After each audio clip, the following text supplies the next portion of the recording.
All right, guys, don't forget to follow me on Twitter at the writer Wesley, and feel free to share whatever thoughts you have about anything that I post. If you have any comments about how the podcast is going, about structural issues or anything that I could improve on, I'd definitely like to hear it. Don't know if I'll adopt it, but I do love the criticism. So, all right, I appreciate it, and let's go ahead and get started with today's episode.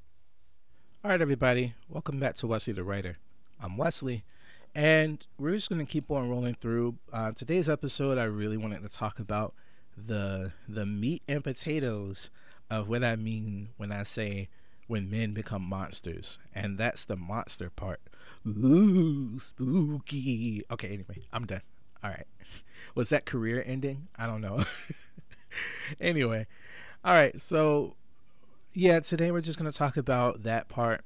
We're going to talk about the monsters that I'm looking to add into this, and you'll be surprised. I'm pulling a lot of inspiration from film, not so much from myth, but definitely from film. So, with that said, we're going to get into it. Thank you so much for following along, and all right, let's get into it. First up on the docket, first book. So I'm kind of leery on kind of discussing this, but because I don't want to spoil anything. So I'm not gonna really get so heavy into a lot of the reasoning, but I will just kind of make the list and gloss over why each book is pertaining to what type of monster. And yeah, I won't be discussing any of the characters.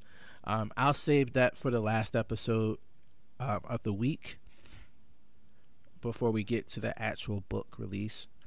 So yeah, but yeah, so the first book is going to be about the killers, the mass killers per se, and I got a lot of inspiration from 80s horror. So you got your Michael Myers, your Freddy Krueger's, your Jason, all that.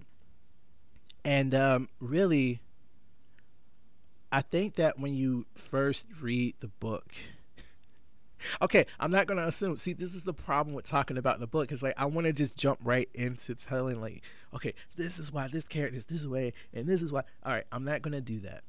But what I am going to say is that the inspiration did come from 80s horror, and a lot of the themes in the book revolve around how those characters could become that antagonist.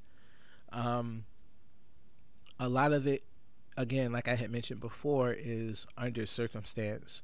A lot of it is to deal with environment and nurture and nature, the issues that basically breed that kind of behavior. But also, I wanted to make a note about the fact that it's not just about those things, it's about the mindset of the person and what that person ultimately decides to do with what they're presented with.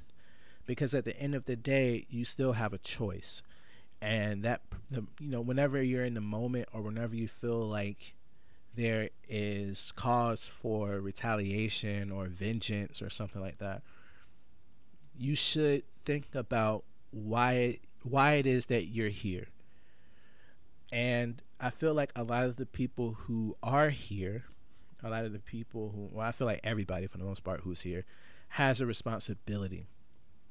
And that responsibility is laid out in multiple instances throughout history. But that's to, especially if you're born in a civilization or around people, and that's to protect what you've been given. Even should the worst occur, at least you know that from a societal standpoint, you can always rebuild. And it's hard, it's hard to start over. It's hard to let go. And it's hard to forgive. But if we don't, we get consumed. And we don't want that.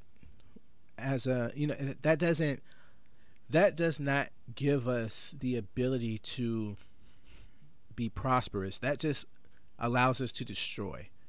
It opens up the it opens up the floodgate of emotion, and it just sends us on a spree that ends with death. And that's not just a physical death, that's a spiritual death. Everybody has a measure of faith. Everybody has a spirit. Everybody has that. They have a drive. They have a desire. They have that thing in them that pushes them forward. But if you're continuously pushed down, if you feel like you're continually oppressed, that breeds a resentment, an anger, a frustration that boils over, and it causes us to do crazy things. It causes us to burn cities down because of cop killings.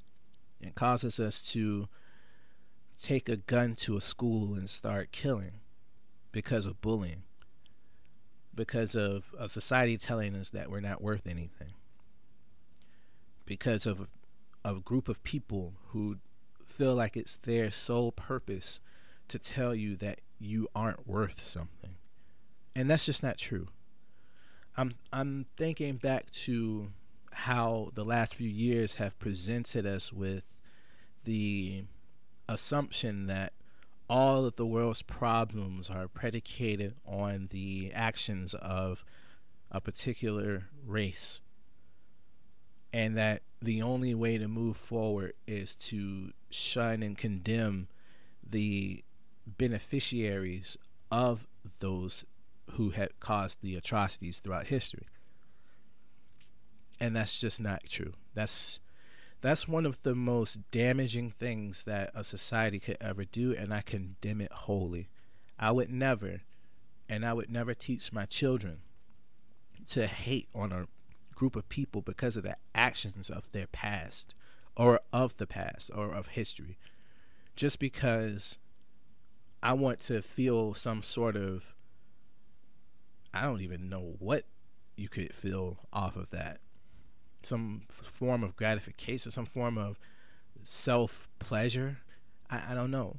But it's terrible from a societal standpoint, because you're condemning a people for the actions of some people in the past that no one has connections to other than genetics. It would be the same thing as condemning ourselves, saying that since Cain killed Abel, now that they seeded humanity, we're the ones who killed Abel. That's not true.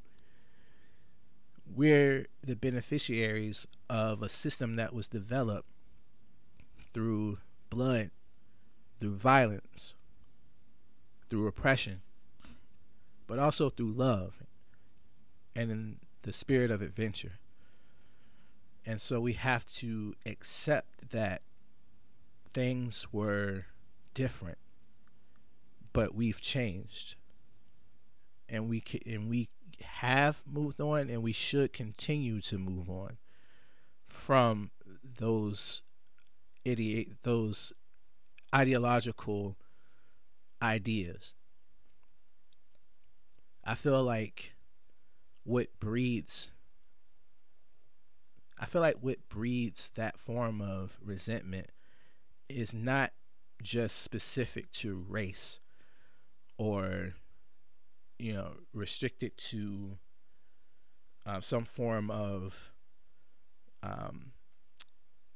what's the word I'm looking for? I feel like it's not restricted to a region or a nationality.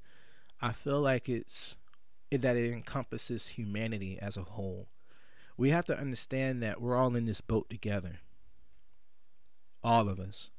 It doesn't matter who's on top right now, because tomorrow they could be at the bottom, and then history will repeat itself again, over and over, until we're all either destroyed by a comet, or we leave the solar system and start seeding other planets.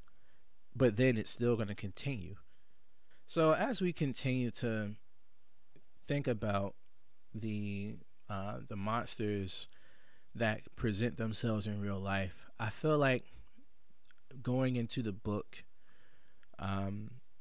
we should understand that we all have the ability to become that. We all have the ability to become the monster, the killer, the werewolf, the vampire, the whatever, you know. And even talking about those other monsters, I based all of the other monsters on how they present themselves in real life. Um, you know, how, what is a ghost really?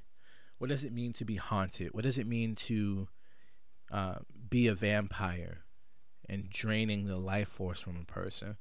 What does it mean to be a witch or to be a werewolf, a changeling, if you would? What does it mean to be those things? And when I love the series lore, I think that I've ended up getting a lot of my mindset on how to write the monsters from the podcast lore. I can link it, but I'm pretty sure everybody knows it by now. The man released book after book, and I love the way how he explains throughout history our perceptions of the world around us has been molded through storytelling and through that form of mysticism, through the, you know, just through the stories handed down, and how those stories have molded our view of these things. And so just continuing in the same vein, just putting a modern spin on all of that is what I was really after. So I really think that, you know, going forward with the book series, I'm going to enjoy experimenting with those same themes of monsters and places and how curses and stuff are, you know, are how they could be real and how we could identify things like that, just based off of how it's affecting us and how we perceive what's happening to us in our space.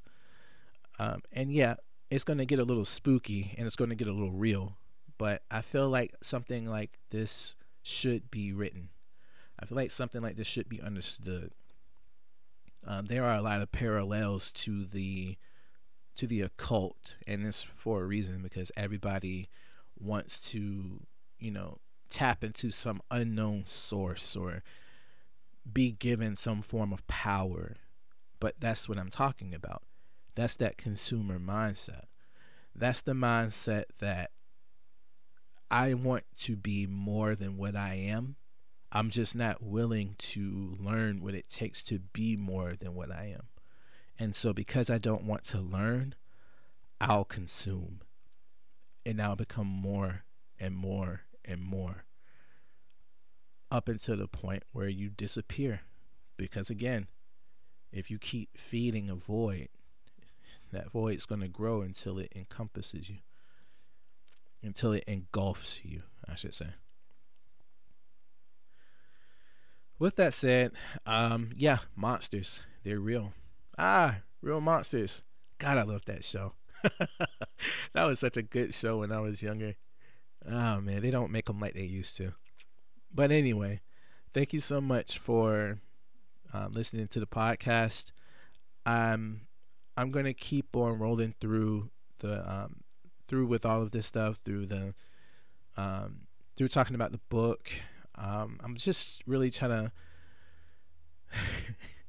I'm trying to give you a little something so that when you read, you're not completely in the dark about what you're reading. So even if you just listen to this one, or if you listen to any of the other episodes, at least you can go into the book with some sort of idea as to where my head is. So anyway, I thank you so much for listening, and I will catch you all in the next episode. Later.